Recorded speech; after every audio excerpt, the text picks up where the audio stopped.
আসসালামু আলাইকুম। বিটিভি চট্টগ্রামের সংবাদে সবাইকে স্বাগত জানাচ্ছি। জাভেদ হোসেন। প্রথমে সংবাদ শিরোনাম। বিগত 3টি নির্বাচনে সরকারের আজ্ঞাবহ হিসেবে কাজ করেছে নির্বাচন কমিশন, বলছেন বিশ্লেষকরা।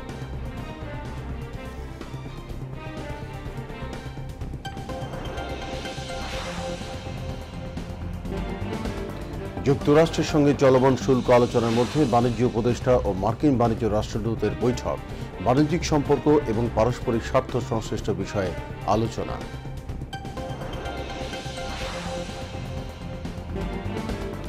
রাজধানীর সূত্রাপুরে বাসায় গ্যাস লাইনের লিকেজে বিস্ফোরণ, একই পরিবারের 5 জন অগ্নিদগ্ধ।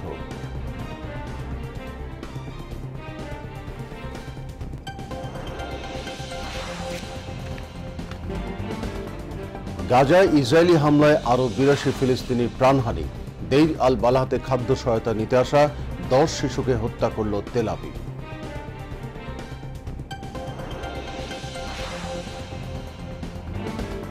এবং সাফ অনূর্ধ্ব-20 নারী ফুটবল চ্যাম্পিয়নশিপের উদ্বোধনী ম্যাচে শ্রীলঙ্কাকে 9-1 গোলে হারিয়ে বাংলাদেশের শুভ সূচনা।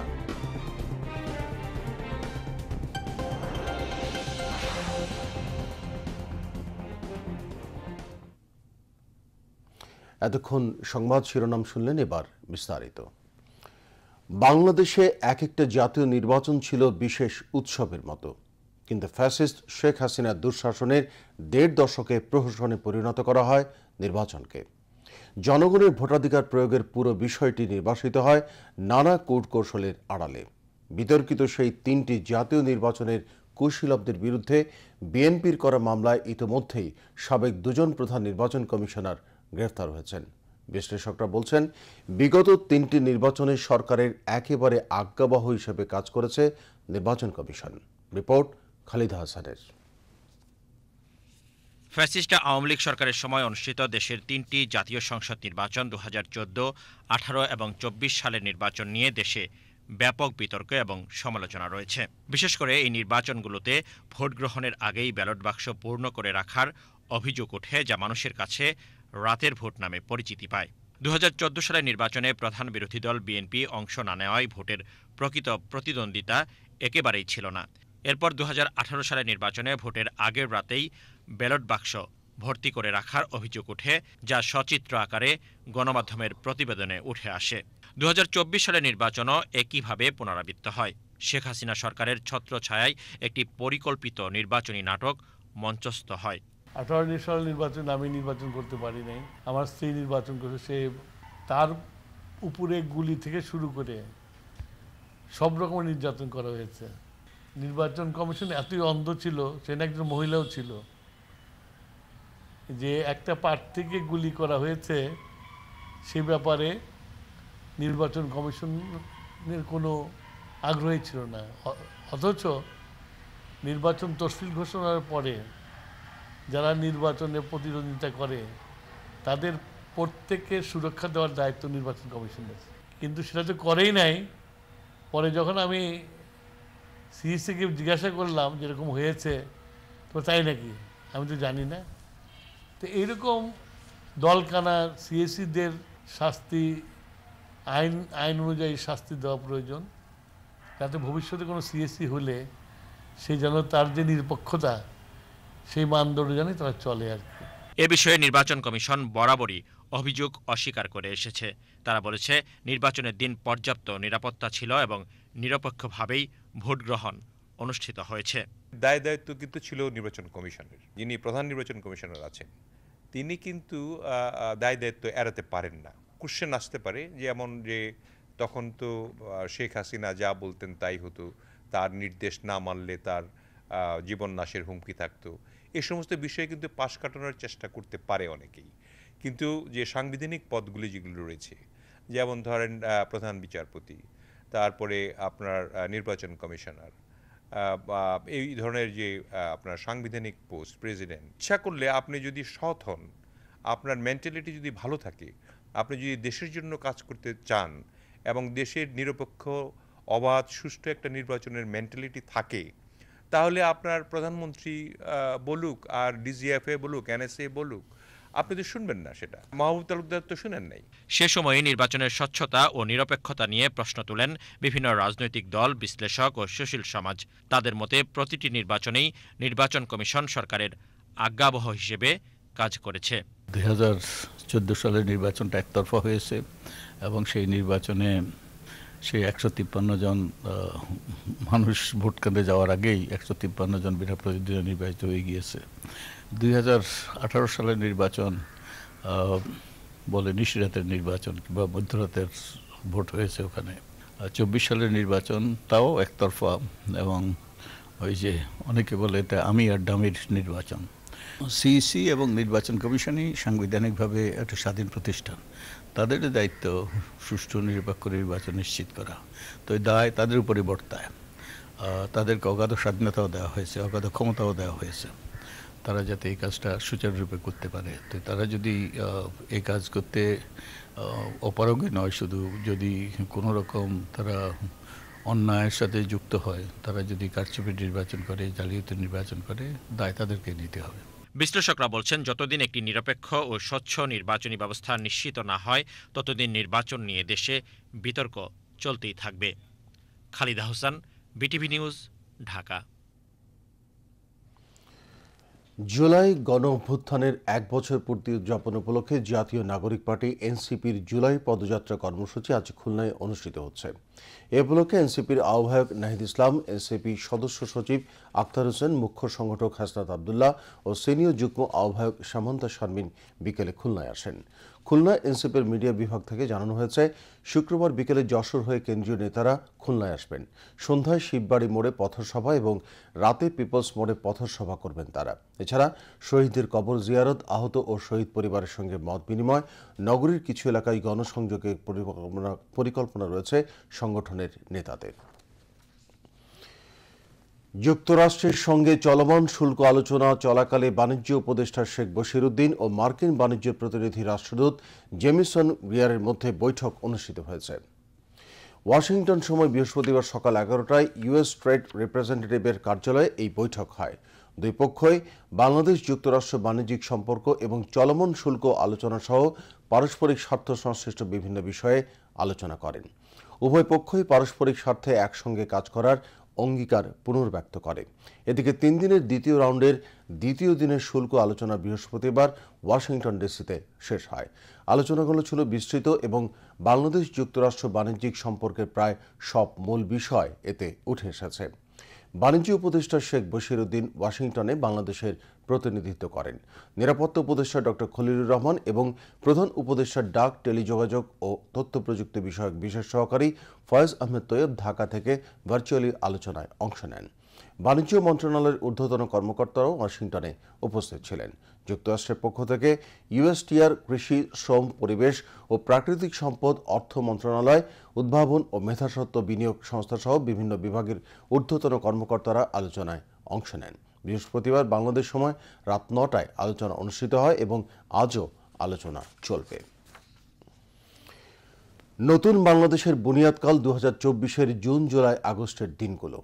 বাংলাদেশের রাজনীতির গতিপথ পাল্টে দেয়া এ মাহেন্দ্রক্ষণ মানুষের মনে জায়গা করে নিয়েছে 36 জুলাই নামে। এ জনপদের অপরিসীম ত্যাগ ও অনন্য সাহস সংগ্রামের গৌরবময় দিনগুলোর ঘটনাবলী সবার কাছে তাই বেশ গুরুত্বের। কেমন ছিল দুনিয়া কাঁপানো জুলাইয়ের দিনগুলো? লাল জুলাই বিপ্লবী সময়রেখার উপর নজর বুলাতে আমাদের এবারের আয়োজন। 2024-এর এই দিনে বৈষম্য বিরোধী ছাত্র আন্দোলনের নির্ধারিত কর্মসূচি ছিল সারা দেশে বাংলা ব্লকেড।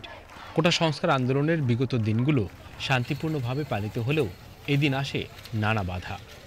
রাজধানীতে পুলিশের সঙ্গে আন্দোলনকারীদের টান টান উত্তেজনা থাকলেও দেশের 7টি স্পটে আন্দোলনরত শিক্ষার্থীদের উপর হামলা করে পুলিশ ও ছাত্রলীগ। এদিন বড় হামলা হয় কুমিল্লায়। প্রক্টরের উপস্থিতিতে কুমিল্লা বিশ্ববিদ্যালয়ের শিক্ষার্থীদের উপর ঝাঁপিয়ে পড়ে পুলিশ বাহিনী। 2 সাংবাদিক সহ 9 জন আহত হন।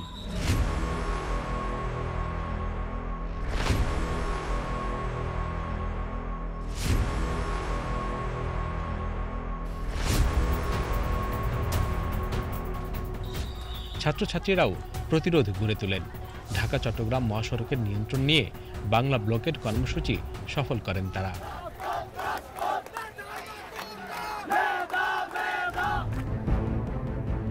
এদিন ছাত্রলীগের হামলার মুখে পড়েন রংপুরের বেগম রোকেয়া বিশ্ববিদ্যালয়ের শিক্ষার্থীরা।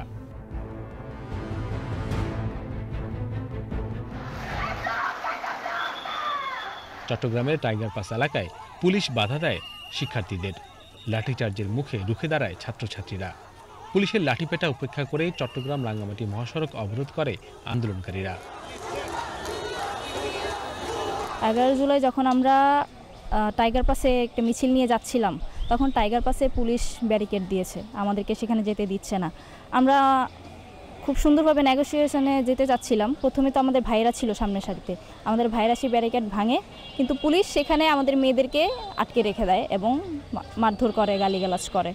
কিন্তু সেক্ষেত্রে আমাদের যে নার্ভটা স্ট্রং রাখা, সেটাই ছিল আমাদের জন্য চ্যালেঞ্জিং। অন্যদিকে পুলিশি বাধা পেরিয়ে সিলেট সুনামগঞ্জ সড়ক অবরোধ করে হযরত শাহজালাল বিজ্ঞান ও প্রযুক্তি বিশ্ববিদ্যালয়ের শিক্ষার্থীরা।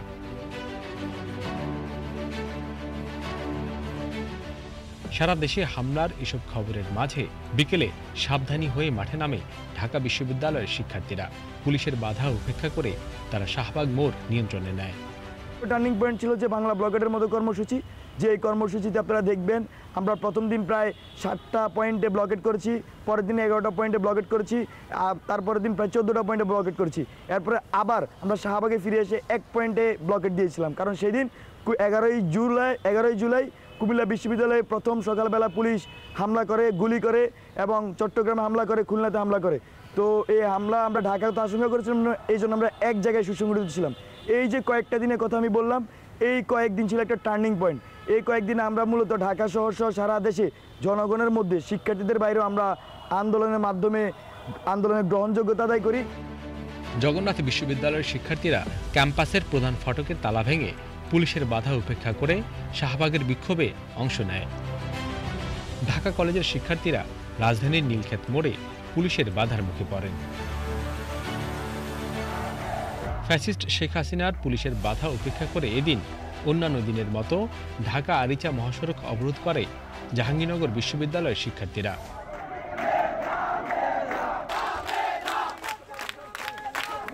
পুলিশি বাধা পেরিয়ে বরিশাল পটুয়াখালী মহাসড়ক অবরোধ করে বরিশাল বিশ্ববিদ্যালয়ের শিক্ষার্থীরা।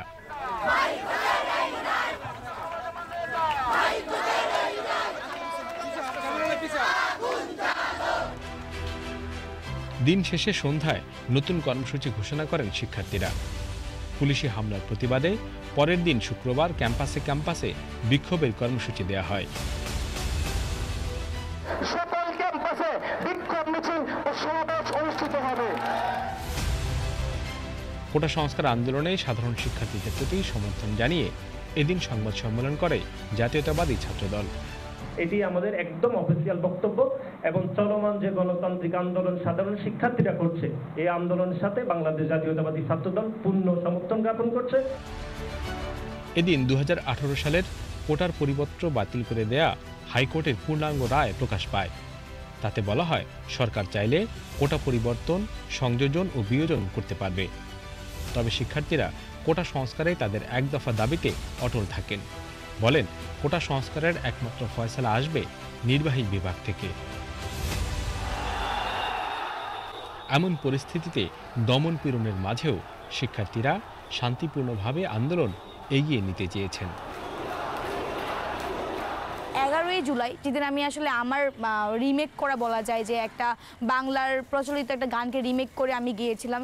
একে তো কোটার বাস, তার উপরে প্রশ্ন ফাঁস, আমাদের নাই কোনো ঠাই, আমাদের নাই কোনো ঠাই, যেন বৃথায় জীবনটাই।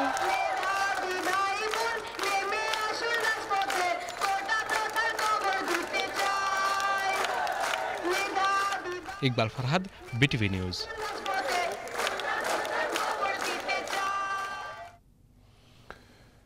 রাজধানীর সূত্রাপুর কাগজিটোলা এলাকার একটি বাসায় গ্যাস লিকেজ থেকে বিস্ফোরণে বাবা, মা ও 3 সন্তান দগ্ধ হয়েছেন। তাদেরকে জাতীয় বার্ন ও প্লাস্টিক সার্জারি ইনস্টিটিউটে ভর্তি করা হয়েছে। দগ্ধরা হলেন ভ্যান চালক রিপন, তার স্ত্রী চাঁদনি, ছেলে তামিম, রোকন ও 1.5 বছরের কন্যা শিশু আয়েশা।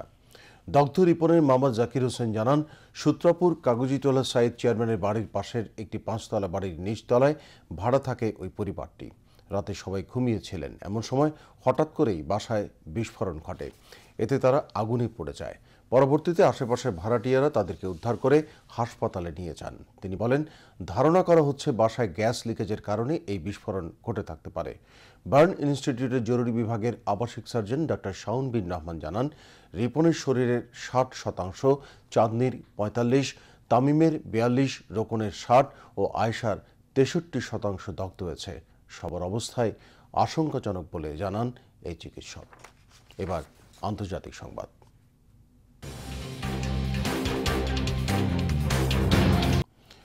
গাজায় যুদ্ধবিরতি আলোচনার মধ্যে ইসরায়েলি হামলায় অন্তত 82 ফিলিস্তিনি নিহত হয়েছেন। গাজার স্বাস্থ্য মন্ত্রণালয় এই তথ্য জানিয়েছে। নিহতদের মধ্যে কেন্দ্রীয় গাজার দেইর আল বালাহ শহরে শিশুদের পুষ্টি সহায়তা সংগ্রহের লাইনে দাঁড়িয়ে থাকা অবস্থায় ইসরায়েলি বিমান হামলায় অন্তত 15 জন প্রাণ হারান, যাদের মধ্যে 10 শিশু এবং 5 জন নারী রয়েছেন। এ হামলায় আহত হয়েছেন আরও অন্তত 30 জন, যাদের মধ্যে 19 জনই শিশু। জাতিসংঘের শিশু বিষয়ক সংস্থা ইউনিসেফের নির্বাহী পরিচালক ক্যাথরিন রাসেল এই হামলার নিন্দা জানিয়ে বলেন, সহায়তা সংগ্রহ করতে আসা পরিবারগুলোর উপর ইসরায়েলের হামলা এবং হত্যাকাণ্ড অকল্পনীয় ও অমানবিক। অন্যদিকে হামাস এই হামলাকে গাজায় চলমান গণহত্যার অংশ বলে অভিহিত করেছে। 2023 সালের 7 অক্টোবর ইসরায়েলের গাজা আগ্রাসন শুরুর পর থেকে এ পর্যন্ত অন্তত 57,762 জন ফিলিস্তিনি নিহত এবং 1,37,656 জন আহত হয়েছেন। এদিকে বেলজিয়ামের রাজধানী ব্রাসেলসে ইউরোপীয় মুসলিম আমব্রেলা সংগঠনগুলো যৌথভাবে গাজা ঘোষণাপত্র পেশ করেছে। স্থানীয় সময় 9 জুলাই ব্রাসেলস প্রেস ক্লাবে আয়োজিত এক সংবাদ সম্মেলনে এই ঘোষণাপত্র উপস্থাপন করা হয়। এতে সভাপতিত্ব করেন executive body of Muslims in বেলজিয়ামের প্রেসিডেন্ট মেহমেত উস্তুন। বিবৃতিতে নেতারা বলেন, বেসামরিক মানুষের প্রাণহানি কোনোভাবে গ্রহণযোগ্য নয়, যা হামাস বা অন্য যে কোনো পক্ষের হাতেই হোক না কেন। তারা অবিলম্বে যুদ্ধবিরতি, বন্দিমুক্তি, মানবিক সহায়তার অবাধ প্রবেশাধিকার এবং 2 রাষ্ট্রভিত্তিক শান্তিপূর্ণ সমাধানের আহ্বান জানান। মার্কিন পররাষ্ট্রমন্ত্রী মার্কো রুবিও এবং রাশিয়ার পররাষ্ট্রমন্ত্রী সের্গেই ল্যাভরভ বৃহস্পতিবার মালয়েশিয়ার এক গুরুত্বপূর্ণ বৈঠকে অংশগ্রহণ করেন। ইউক্রেন যুদ্ধ দীর্ঘায়িত হওয়ায় মার্কিন প্রেসিডেন্ট ডোনাল্ড ট্রাম্প রুশ প্রেসিডেন্ট ভ্লাদিমির পুতিনের প্রতি ক্রমশ হতাশ হয়ে পড়ছেন, এমন মন্তব্যের পরই এই বৈঠক অনুষ্ঠিত হল। প্রায় 50 মিনিট স্থায়ী হয় ল্যাভরভ এবং রুবিও এই বৈঠক। বৈঠকের পর রুবিও জানান, তাদের মধ্যে একটি স্পষ্ট এবং গুরুত্বপূর্ণ আলোচনা হয়েছে। তিনি ট্রাম্পের হতাশা পুনর্ব্যক্ত করে বলেন, রাশিয়ার পক্ষ থেকে নমনীয়তা দেখা যায়নি। রুবিও জোর দিয়ে বলেন, এই সংঘাত কিভাবে শেষ হতে পারে সেই বিষয়ে একটি রোডম্যাপ দরকার। রুবিও ও ল্যাভরভের মধ্যে এটি দ্বিতীয় সরাসরি বৈঠক। এর আগে গত ফেব্রুয়ারিতে সৌদি আরবে ইউক্রেন যুদ্ধ নিয়ে এই 2 শীর্ষ কূটনৈতিক বৈঠকে বসেছিলেন। অন্যদিকে রুবিও ল্যাভরভের বৈঠকের দিন সকালেই রাশিয়ার ড্রোন এবং ক্ষেপণাস্ত্র ইউক্রেনের রাজধানীতে আঘাত হানে। রাশিয়ার ক্রমবর্ধমান হামলায় ইউক্রেনের বিমান প্রতিরক্ষা ব্যবস্থা চাপের মুখে পড়েছে, যার ফলে হাজার হাজার মানুষ রাতারাতি বোমা হামলা থেকে বাঁচতে বোমা আশ্রয় কেন্দ্রে যেতে বাধ্য হয়েছে। এদিকে ইউক্রেনের প্রেসিডেন্ট ভলোদিমির জেলেনস্কি জানান, রাশিয়া 18টি ক্ষেপণাস্ত্র এবং প্রায় 400টি ড্রোন দিয়ে হামলা চালিয়েছে, যা মূলত রাজধানী কিয়েভকে লক্ষ্য করে পরিচালিত হয়েছে।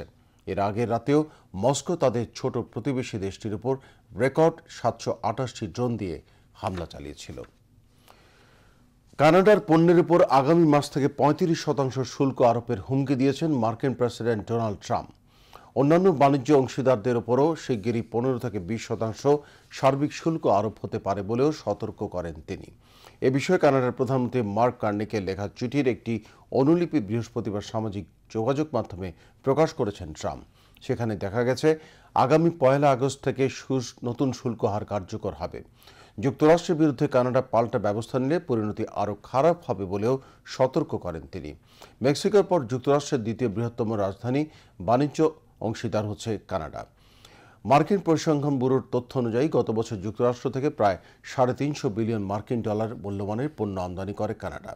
একই সময় যুক্তরাষ্ট্রে কানাডার রপ্তানিকৃত পণ্যের আকার ছিল $412 বিলিয়ন মূল্যের বেশি। ট্রাম্প তার চিঠিতে অভিযোগ করেন কানাডা থেকে যুক্তরাষ্ট্রে ফেন্টানিল প্রবাহ এবং কানাডার নানা শুল্ক ও অশুল্ক বাধা, বিশেষ করে যেগুলো মার্কিন দুগ্ধ খাতকে ক্ষতিগ্রস্ত করছে, সেগুলো মেনে নেওয়া যায় না। তার মতে এই বাণিজ্য ঘাটতি যুক্তরাষ্ট্রের অর্থনীতি ও জাতীয় নিরাপত্তার জন্য হুমকি। তবে কানাডার কর্মকর্তারা বলছেন কানাডা থেকে ফেন্টানিল প্রবাহ খুবই নগণ্য, তবু তারা সীমান্ত নিরাপত্তা আরও জোরদার করেছেন। ইতিমধ্যে কানাডার ওপর 25% শুল্ক জারি করে রেখেছেন মার্কিন প্রেসিডেন্ট। ওয়াশিংটনের সঙ্গে বাণিজ্য বোঝাপড়ায় আসার জন্য শেষ কয়েক সপ্তাহ ধরে প্রচেষ্টা চালিয়ে আসছেন কার্নি। তার এই প্রচেষ্টার মধ্যেই শুল্ক হার বৃদ্ধির ঘোষণা দিয়ে কার্নির ওপর বাড়তি চাপ সৃষ্টি করলেন ট্রাম্প। শততম জন্মদিনে পা রেখেও ক্লান্তি বা অবসরের কোনো চিহ্ন নেই তাঁর চোখে মুখে। আধুনিক মালয়েশিয়ার স্থপতি মাহাথির মোহাম্মদ শতবর্ষে পদার্পণ করেও এখনও কর্মময়, দৃঢ় ও অনুপ্রেরণাদায়ী এক চরিত্র। দীর্ঘ রাজনৈতিক জীবন, শৃঙ্খলাবোধ এবং স্বাস্থ্য সচেতনতায় গড়া তার জীবন আজও বহু মানুষের জন্য উদাহরণ। বিস্তারিত আহমেদ অনির প্রতিবেদনে। আধুনিক মালয়েশিয়ার রূপকার হিসেবে পরিচিত মাহাথির মোহাম্মদ বৃহস্পতিবার ১০০তম জন্মদিন উদযাপন করলেন। শতবর্ষের এই মাইলফলকেও থেমে যাননি মালয়েশিয়ার সাবেক এই প্রধানমন্ত্রী। তার মতে অবসর মানে আপনি কিছুই করছেন না। মাহাথির ১৯৮১ থেকে ২০০৩ সাল পর্যন্ত টানা ২২ বছর মালয়েশিয়ার প্রধানমন্ত্রী হিসেবে দায়িত্ব পালন করেন। এরপর ২০১৮ সালে আবার প্রধানমন্ত্রীর দায়িত্ব গ্রহণ করেন ৯৪ বছর বয়সে। তার নেতৃত্বে দেশটি অর্থনৈতিক ও অবকাঠামোগত দিক থেকে নজরকাড়া উন্নয়ন সাধন করে।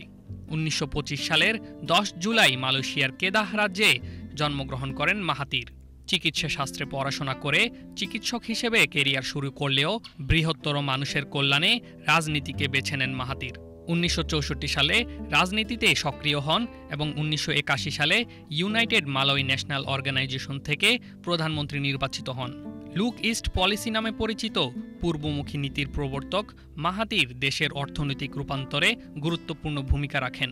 তার শাসনামলে নির্মিত হয় পেট্রোনাস টুইন টাওয়ার, এক্সপ্রেসওয়ে, বিমানবন্দর সহ অনেক গুরুত্বপূর্ণ অবকাঠামো। ১০০তম জন্মদিনে নিজের অফিসে হাজির হন মাহাথির। এ উপলক্ষে দেওয়া এক পডকাস্টে তিনি বলেন, আমি সব সময় কাজকর্মের মধ্যে থাকি। মানুষ কেন বিশ্রাম নিতে চায় তা আমি বুঝি না। স্বাস্থ্য সচেতন মাহাথির খাদ্য নিয়ন্ত্রণ, শরীর চর্চা, ঘুম ও ব্রেনকে সক্রিয় রাখার নানা পরামর্শ দেন। নিজেও এই নিয়ম মেনে চলেন। ২০০৭ সালে হৃদরোগে আক্রান্ত হয়ে বাইপাস সার্জারি করিয়েও আবার কর্মক্ষেত্রে ফিরেছেন। আহমেদ অনি, বিটিভি নিউজ। আবারও দেশের খবর। গণতন্ত্রের স্বার্থে জনগণের ক্ষমতা জনগণের কাছে ফিরিয়ে দেওয়ার আহ্বান জানিয়েছেন বিএনপির সিনিয়র যুগ্ম মহাসচিব রুহুল কবির রিজভী। আজ সকালে রাজধানীর পল্টনে বিএনপি কেন্দ্রীয় কার্যালয়ের প্রাঙ্গণে জিয়া পরিষদের উদ্যোগে বিএনপি চেয়ারপারসন বেগম খালেদা জিয়া ও বিএনপির ভারপ্রাপ্ত চেয়ারম্যান তারেক রহমানের রোগমুক্তি ও সুস্থতা কামনায় রিকশা শ্রমিক ও দরিদ্র মুসলিম পরিবারের মাঝে তাসবিহ ও জায়নামাজ বিতরণ অনুষ্ঠানে তিনি এ আহ্বান জানান। রুহুল কবির রিজভী বলেন, ফ্যাসিবাদের দোসররা এখনও রাষ্ট্রে গুরুত্বপূর্ণ দায়িত্বে রয়েছেন, যারা সুযোগ পেলেই আবারও ফুঁসে উঠবে। বিএনপি সংস্কার বিরোধী নয় জানিয়ে তিনি আরও বলেন, বিএনপি চায় সুষ্ঠু নির্বাচনের মাধ্যমে ক্ষমতার পরিবর্তন ও গণতন্ত্রের পুনঃপ্রতিষ্ঠা। এ সময় বিএনপির যুগ্ম মহাসচিব অ্যাডভোকেট আব্দুল সালাম, স্বেচ্ছাসেবক বিষয়ক সম্পাদক মীর শরাফত আলী সফু ও জিয়া পরিষদের সাধারণ সম্পাদক প্রফেসর ডক্টর এমদাদ হোসেন বক্তব্য রাখেন।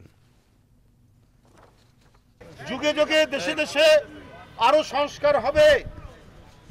সংস্কার কোনো ঠাই পর্বতমালার মতো স্থির বিষয় নয়। সংস্কার হচ্ছে এটি একটি গতিশীল ব্যাপার। আবার সমাজ এবং রাষ্ট্রে যখন যেটা প্রয়োজন মনে হবে গণতন্ত্রের স্বার্থে, রাষ্ট্রের স্বার্থে, জনগণের স্বার্থে, তখনই সংস্কার করে সেই আইন প্রণয়ন হবে। এটাই তো গণতান্ত্রিক সংবিধানের নিয়ম। আমরা যেটি বলেছি, জনগণের ক্ষমতা জনগণকে ফেরত দেন, এটাই সবচেয়ে বড় কাজ। এটাই তো 16 বছর শেখ হাসিনা বন্ধ করে রেখেছিলেন। এই দরজায় খিল দিয়েছেন। এই আপনার বন্ধ দরজা আমাদের এখন খুলতে হবে। সেই খোলার জন্য জনগণকে দিতে হবে, তার ফিরিয়ে দিতে হবে তার ক্ষমতা। বাংলাদেশ শ্রমিক কল্যাণ ফেডারেশন চট্টগ্রাম মহানগরী ইউনিট দায়িত্বশীল সম্মেলন অনুষ্ঠিত হয়েছে। সকালে নগরীর ইঞ্জিনিয়ার্স ইনস্টিটিউট হলে সম্মেলনে প্রধান অতিথি ছিলেন শ্রমিক কল্যাণ ফেডারেশনের কেন্দ্রীয় সভাপতি আনময় শামসুল ইসলাম। তিনি বলেন, আগামী নির্বাচনে দেশকে নতুন করে ঢেলে সাজানোর একটি ঐতিহাসিক সুযোগ।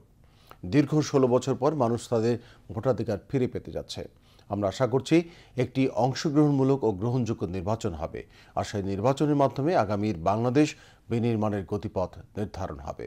ফেডারেশনের কেন্দ্রীয় সহ সাধারণ সম্পাদক ও চট্টগ্রাম মহানগর সভাপতি এস.এম. লুৎফুর রহমানের সভাপতিত্বে এবং সাধারণ সম্পাদক আবু তালেব চৌধুরীর সঞ্চালনায় অন্যান্যের মধ্যে চট্টগ্রাম মহানগরীর সাবেক সভাপতি অধ্যাপক আহসানুল্লাহ ভূঁইয়া, মহানগরীর প্রধান উপদেষ্টা পরিবেশবিদ নজরুল ইসলাম, উপদেষ্টা অধ্যাপক জাফর সাদেক ও ফেডারেশনের কেন্দ্রীয় সহ সাধারণ সম্পাদক মোহাম্মদ ইসহাক বক্তব্য রাখেন। এবার আবহাওয়ার খবর।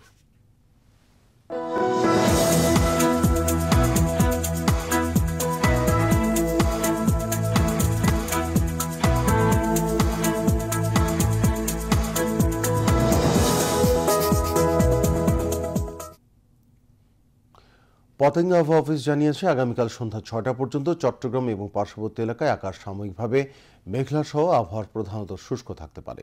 সেই সাথে অস্থায়ীভাবে কিছু কিছু জায়গায় হালকা থেকে মাঝারি ধরনের এবং কোথাও কোথাও মাঝারি ধরনের ভারী বৃষ্টি অথবা বজ্রসহ বৃষ্টিপাতের সম্ভাবনা রয়েছে।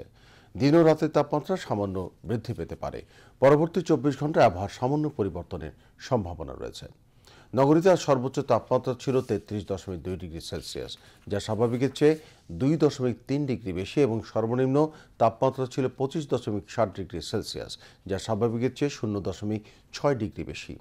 আগামীকাল চট্টগ্রামে সূর্যোদয় 5টা 16 মিনিটে এবং সূর্যাস্ত 6টা 41 মিনিটে।